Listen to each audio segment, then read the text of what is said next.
So let me set the scene for you. Last Friday, I was making some seafood pasta, and then one of the jars of marinara fell off of the countertop and bashed me right in my second toe.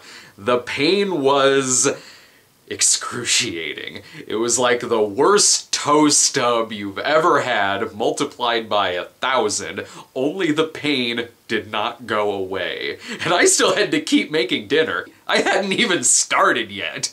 But you know, it all works out, because I was planning on being off my feet for a couple of days anyway, because I had just bought Super Mario Odyssey, and in that regard, it makes total sense that it was Alfredo sauce that broke my toe. So while breaking your toe with a glass jar is bad, Super Mario Odyssey, on the other hand, is a complete joy.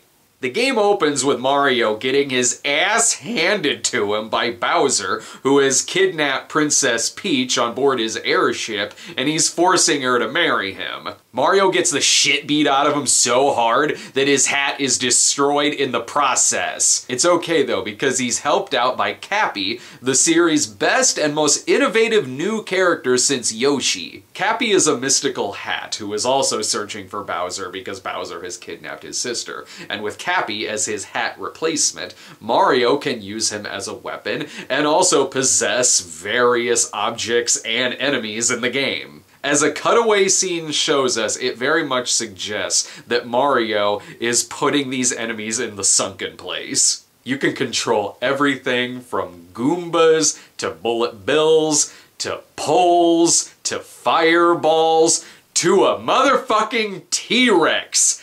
I wasn't sure what to do with it, but I am controlling a motherfucking T-Rex in a Mario game.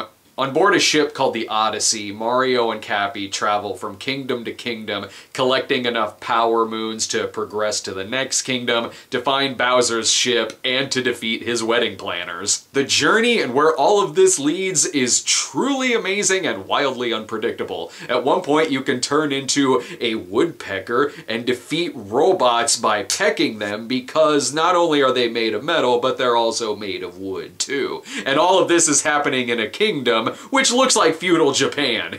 Awesome! The most eye-catching kingdom here is the Metro Kingdom, which sees Mario enter a realistic-looking city, though the people have their own Sims-like language. He scales around skyscrapers in sequences that, I can't lie, made me really fucking dizzy. And I mean that as a compliment. This game is so well put together that it gave me fucking vertigo. The Metro Kingdom succeeds where a game like Sonic the Hedgehog 06 failed. I almost wish the Metro Kingdom came way later into the game. As it is, it comes in at about the middle part, and it sort of overshadows some of the kingdoms that come after it. Classic 8-bit Mario even blends in with the 3D universe in a way that appears to give the original Super Mario Bros.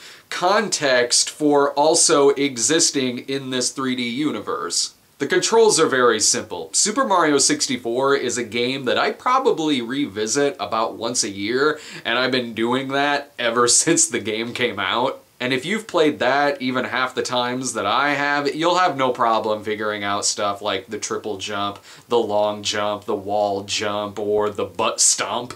Finding the moons in this game can be relatively easy, some of which you'll probably just find by accident, and then there's other times you can simply buy one from a store. It's great that you can actually use the coins as currency in this game, and the more coins you have, the more lives you have, because every time you die, it takes away about 10 coins. To play through the main story, it is a fairly easy game, but I could say that about most Mario games. I'm not playing the game because I want it to be sweat-inducingly fucking hard. I'm playing it because it's such a happy and joyful series. And the best Mario games are the ones that add innovation to them, which this one completely does and succeeds at it. It's a real blast. To get to some light spoilers here, the climax also really works. It's one of those climaxes where you think you're about done, only nope, you gotta fight a giant fire-breathing dragon. And then you think you're done again, oh, but wait, there's more, and more, and more. and more. Oh, you thought you defeated Bowser? Well, now you have to escape, asshole! And what you turn into in order to escape, and how it uses both 3D and 2D, is a real treat for longtime fans. The post-game material is some of the best I've ever seen. The whole game itself feels like a spiritual sequel to Mario 64, but when you get into the post-game stuff, where it starts in the Mushroom Kingdom, not only does it feel like a love letter to Mario 64, but it feels like an actual sequel. It even involves Yoshi on top of the castle, and yes, you can actually become Yoshi, unlike in Mario 64 where he just gave you 100 lives. What the fuck do I need that for? I just got all 120 stars in a game that has unlimited continues. But if you thought the main game was a little too easy for your taste, the post-game stuff is fucking hard! Like original Mario 2 hard! I highly recommend this. The game was an absolute treat, and this is coming from someone who played the game on painkillers. I have no idea if the Metro Kingdom actually happened. But seriously, watch for Falling Jars of Alfredo.